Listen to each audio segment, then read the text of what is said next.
Yes, people, fly me to the moon. Well, I'm at work. I've just come out of my break, so I've just been watching. I watched the Fighting Trolls podcast from tonight, and fair play to Paul. He's doing a lot of good things, and I do like the lad.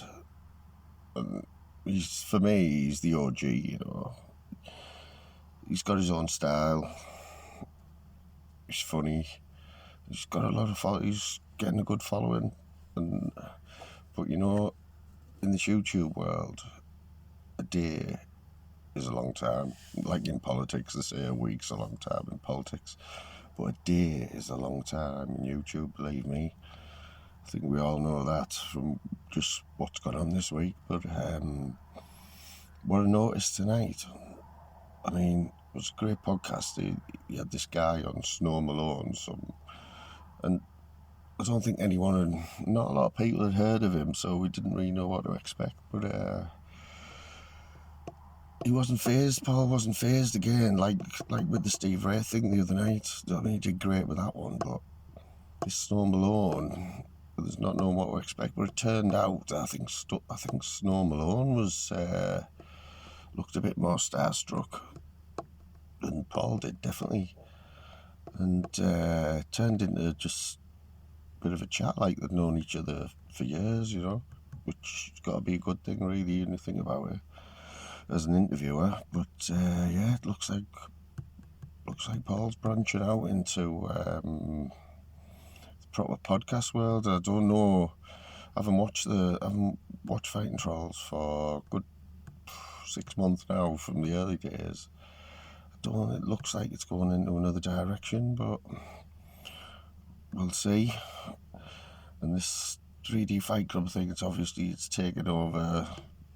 It's taken over the conversation, and it's on everyone's lips, And during this podcast, you had Mr. Venice, Paul Venice.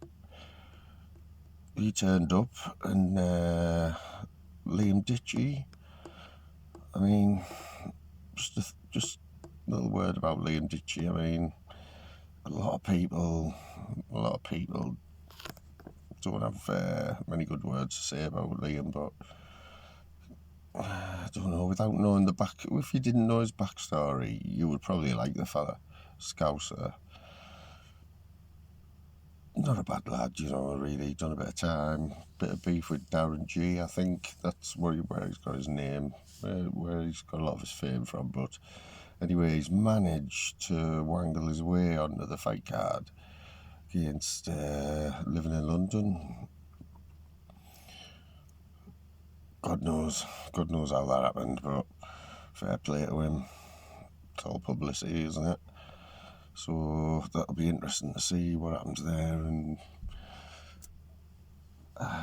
what it is about this fight club. It's not till March the 19th, and are we going to be fed up with it by then? Another 2 months of the build-up. It's all it seems to be, isn't it, at the minute? But anyway, see how it goes. But back to the point, what I noticed tonight on Paul's show, I think at one point, the start of the podcast, he had over 450 views, which even by Paul's standards is power, It's really good numbers, but towards the end, you had Paul Venice on, and then the man himself, Danny Christie. So you have Danny Christie, Paul Venice, and Paul all bouncing off each other, but I caught a glimpse of the numbers, and it's gone down to something like 50, 60. I was like, what the hell? What's going on here? So I had a quick flick over on YouTube to Exposure TV, who's been doing these FIFA nights with Uncle K. Now Uncle K has shut his channel down, using Exposure. It's a bit of a platform for the chat on the back of FIFA games, which works well, actually. It's quite a good watch, but I don't know. I'm just getting to see a different side of this this YouTube world, you know, this little group and this vicious the circle. I mean, it's never ending. Where's it going to stop? And just to throw another spanner in the works, Danny Christie, without mentioning any names, from what I can gather, was strongly hinting that he could be fighting Decca Heggie. How the hell that's going to happen? How they're going to pull that one off, I don't know, but watch this space. That's certainly what it looked like. And in the comments, there was a few people thinking the same thing. So anyway, like I say, a day is a long time in the YouTube world. If you miss one day, it takes you a day to catch up on everything. So I'll probably be doing one of these every day now, just 5 or 10 minutes, natter, just my take on what's going on. So anyway, we'll see what happens tomorrow, and I'll get back to work for another 4 or 5 hours. So anyway, people, enjoy the YouTube drama, and speak to you again soon. Thank you very much. Bye.